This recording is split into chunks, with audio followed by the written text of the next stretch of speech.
Chapitres 7 et 8 du livre Crise de conscience de Raymond Franz. Chapitre 7, extrait.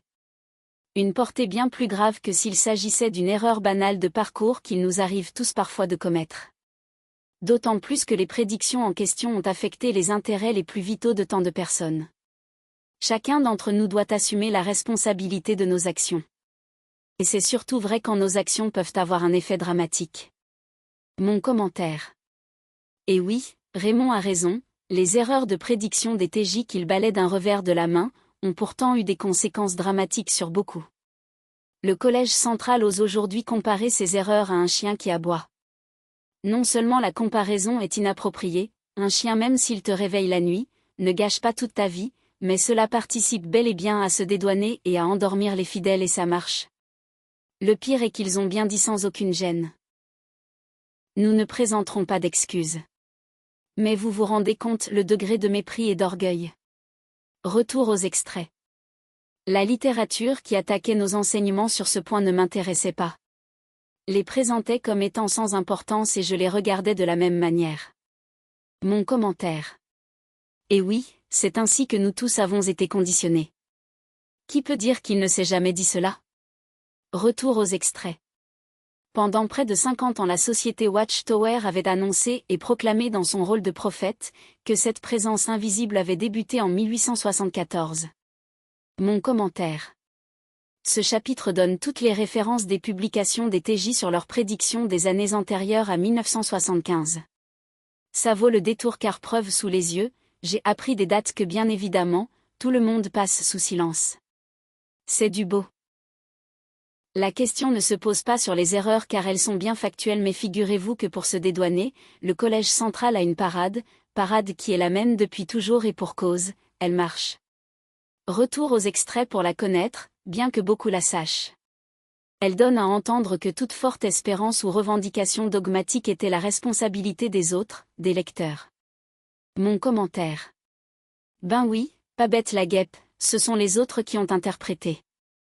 Quand vous n'avez pas les publications anciennes sous les yeux, ce qui est le cas de tous les TJ actuels, vous acceptez sans problème ce raisonnement.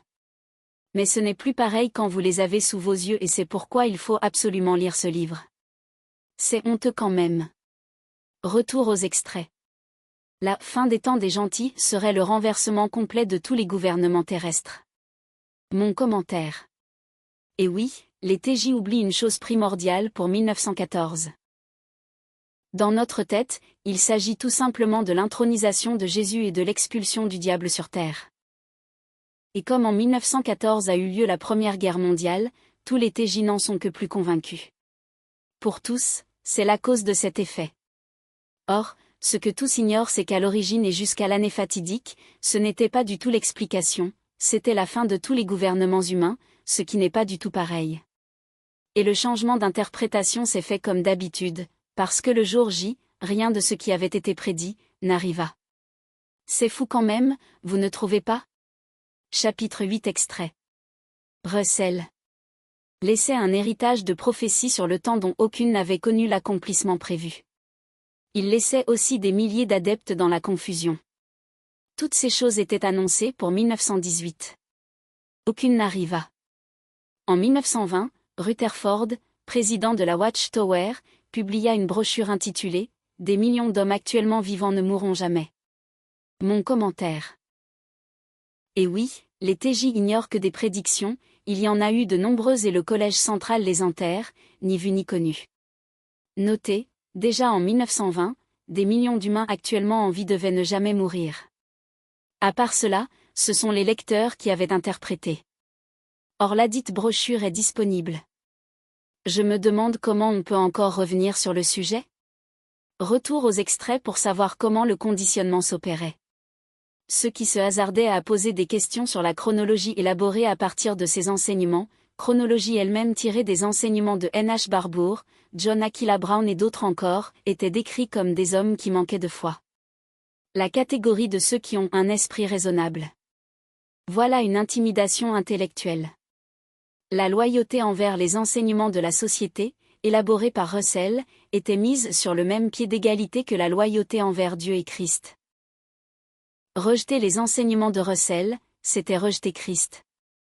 Le doute sur le système de date de la société, avec 1799, 1874, 1914 et 1925, qui pourrait éventuellement conduire à renier Dieu. Toutes les dates, ainsi que les événements qui s'y rattachent, étaient exacts, fruits de la direction divine. Mon commentaire. Raymond a encore une fois raison, l'intimidation intellectuelle était ce qui servait à conditionner les ouailles. Tu ne crois pas ce que dit le collège central ou son président, alors tu n'es pas spirituel et tu manques de foi et donc tu rejettes Dieu et Jésus car les enseignants sont ses porte-paroles. Et voilà, le tour est joué et voyez, vous-même, ça marche. Retour aux extraits pour amener un TJ honnête à réfléchir. On ne trouve pas bizarre le fait que Dieu et Christ utilisent le mensonge pour encourager leurs serviteurs. Pourtant on peut lire dans les Écritures que Dieu est lumière et il n'y a nulle trace de ténèbres en union avec lui. Commentaire.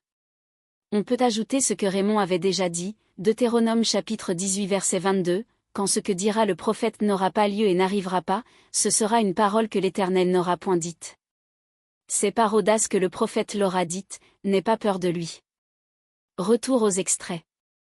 L'intimidation verbale utilisée dans ce canal déclaré de Dieu, la tour de garde, les allusions à l'ambition, l'orgueil et la déloyauté envers Christ de tous ceux qui ne voulaient pas suivre la même voie présomptueuse, poussa, sans aucun doute, la majorité à être des moutons de Panurge.